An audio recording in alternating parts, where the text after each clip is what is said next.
What's happening, guys? Today is another day on the channel, and we got the 240 on the trailer today. Had help from Shaw and his friend Frankie. They had to help me drag this thing onto the trailer because this thing is just, it's a disaster. You guys are going to see underneath it when I get it back to the shop.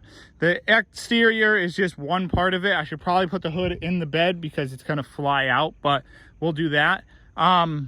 If anybody wants some of these parts, let me know down in the comments. Let me know in my Instagram DM, stuff like that. This S15 front end, I do not want this. So somebody wants it, come pick it up. It's a carbon fiber hood, just needs to be re-overlaid. It's vented and everything too. So it's actually a pretty nice hood. But the drive shaft is dangling, the diff is dangling, the exhaust is dangling. We're gonna get some more stuff.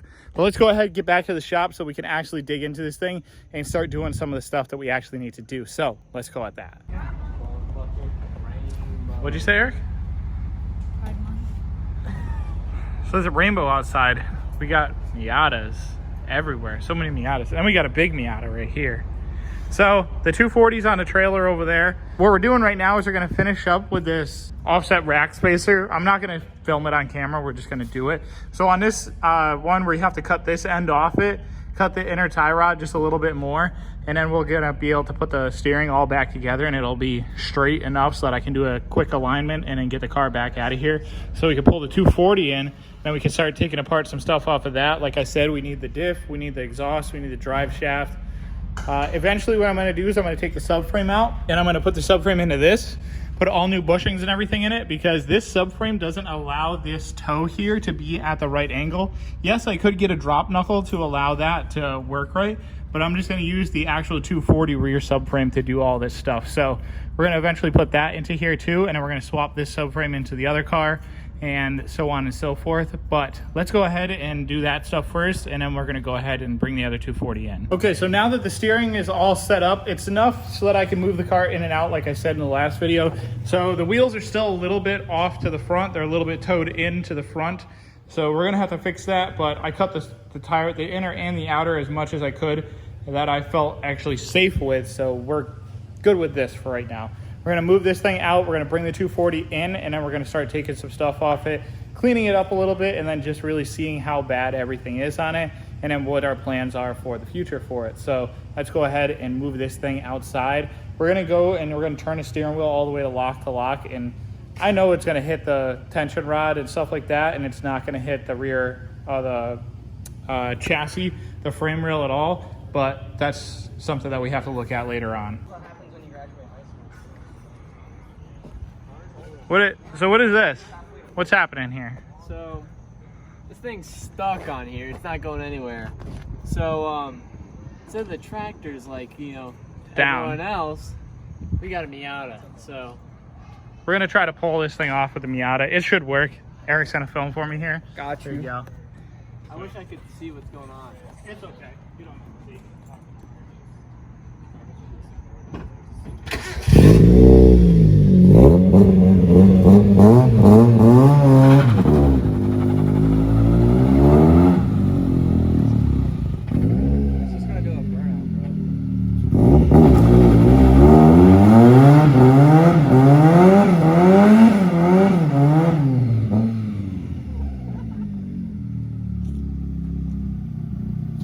Yo, I could push that thing too. It's actually not going anywhere. Yo, you have a sway bar in it. Sit in the trunk of the Miata.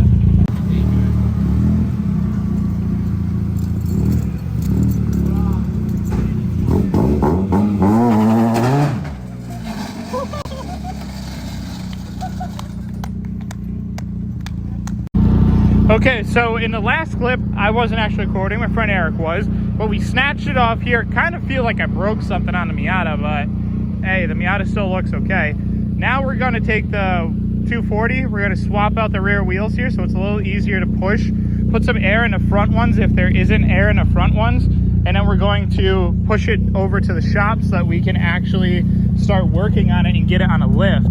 The Miata is, gotta be careful with this thing, man. It's a Miata. This ain't no truck. This thing ain't no truck. This thing's a Miata. So you gotta be careful. Now I feel like the frame's bent now. That was a pretty hard snatch. That was, bro, that shit was scary. So it's off the trailer now. We're gonna fix it. We're gonna get it all set up. So let's go ahead and get it into the shop. Okay, so we're in the parking lot right now. We're trying to get the exhaust off it because the exhaust is really dragging on the ground, and that's what's holding us all up with everything here. So we're gonna try to get the exhaust off really quick. Then we should be able to push the car into the shop, putting some jack stands under there so that I don't die. And we're just gonna try to pull the whole thing off. It's just on hangers and stuff like that. So let's go ahead and do that. Okay, so laying on the ground, I got the exhaust off. So now this thing isn't gonna drag. Now I'm gonna take the drive shaft off because that thing's dragging and I just don't want it to be hanging us up for anything else. Then we should be able to push this thing pretty freely and we should be able to get it into the shop, and should be pretty simple after that. Then we're gonna take the diff out and swap these back wheels so that it's actually some rollable wheels and stuff like that. Try to clean up the interior a little bit, see what we're going on in there, and then we're gonna go ahead and try to figure out something else. So let's go ahead and take this drive shaft off right now though. Okay, so we got the car into the shop. I ended up just zip tying the drive shaft up with a couple metal zip ties because it's not coming off. We'll take it off now that it's in the shop. First off, we're gonna take this gas tank off, and hopefully it's not super rusty inside because we actually need this gas tank for something else. So it's just two straps, cut the fuel lines off because we're not gonna need those later. And then we're gonna go ahead and drop this thing down. It doesn't feel like there's any fuel in it, so it should be pretty light. And then we're gonna go ahead and drop the diff out and take the drive shaft out and just see what else we can get for the car. Like I said, I'm gonna end up taking this rear subframe one day, but right now we need to leave it in it so that it can still be a rolling shell. Okay, so the inside of this fuel tank is really good, unlike two other cars that we've had in the shop.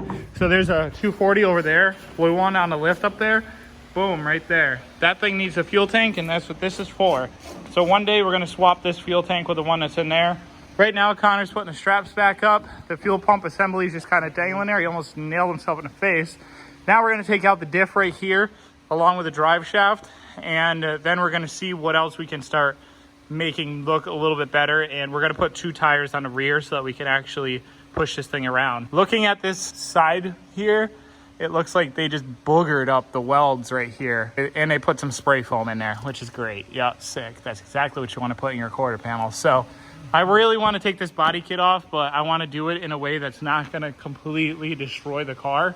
So we might have to kind of find the body lines and cut those and make it work right. So let's go ahead and keep doing the underneath stuff and take this diff out now. Okay, so now we got the diff out.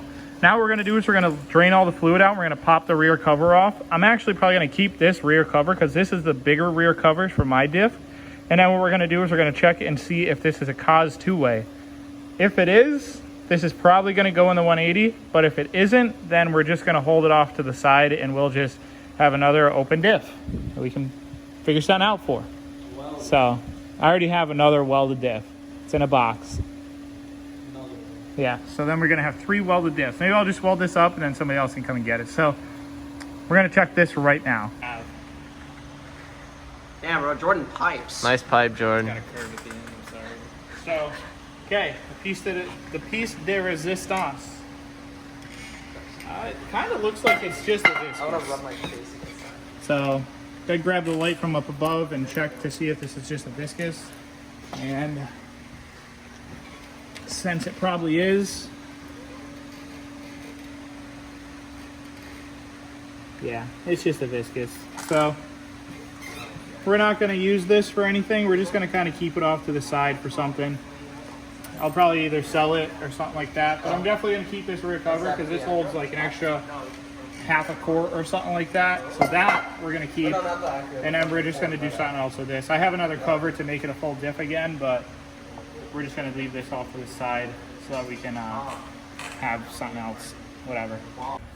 Okay, so on the inside in here, coming back into the 240, we got the interior pretty cleaned up. We're going to put this piece back underneath the dashboard, and we're going to put this back up underneath the steering wheel column there. Outside here, we got some more parts. This came out of the 240. These are actually max heating rod coilovers for a S14 that somebody gave it to us when we got the 240. I got another shift boot here for the 180. A bunch of SR coil packs right there that I'm not going to use probably because I swapped mine over. These gauge pods. This piece is actually kind of cool. I'll probably keep that for later. Throw-up bearing because, you know, you need some throw-up bearings in your life, you know. This guy knows about throw-up bearings. I know too much. I know A little too much. Cord. I was like, I'm not changing the clutch, and then the throw-out bearing started like, and then, oh my god. Jordan's having a panic attack there about throw things. Then we just got a bunch of nuts in here, like axle nuts and stuff like that. So got all that stuff. We're just gonna keep doing some stuff on the interior here. We're gonna put this stuff back together, and then we're gonna see what else we can get into tomorrow. But that's about it for this car today, and then we'll figure out what we're gonna do later. So that's about it for this video, guys. We did some stuff to the car. We got it back here. We did what we needed to do. We took the subframe, we took the gas tank out, we took the diff out, we took the exhaust off, we cleaned up the inside a little bit. The inside's kind of rough. I don't really like the seats or any of that stuff in there. It's got a brand new carpet in there, which I realized. And the engine bay is still pretty rough, but that stuff is whatever. It doesn't really matter at this point right now.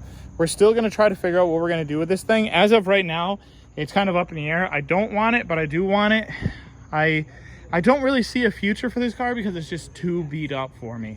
I would really like to get another shell or another running car that actually has everything that I want, like a proper S13 front end, not a whole body kit molded to the car, not rear quarters that are all cut up and stuff like that. So as of right now, I don't really want this. I am going to pull the subframe out one day. That's going to be after I buy the GK Tech stuff for the rear, all the arms and everything. And I'm going to swap this whole rear end into the 180 over there. And that's going to alleviate my Hikis arms being pitched up really high. And if that still doesn't fix it, then what I'm going to do is I'm going to get the drop knuckles. That'll help me out a lot to lower the rear end so that it won't have any bind issues like that. So that's kind of what I'm doing with that. But overall though, guys, it's about it. If you guys like this video, don't forget to subscribe, hit the like button, comment, share, do all the good stuff, and I hope to see you guys in the next one with more content, more Miata stuff, and lots more other stuff. We got tractor stuff to do still, so I'll see you guys later.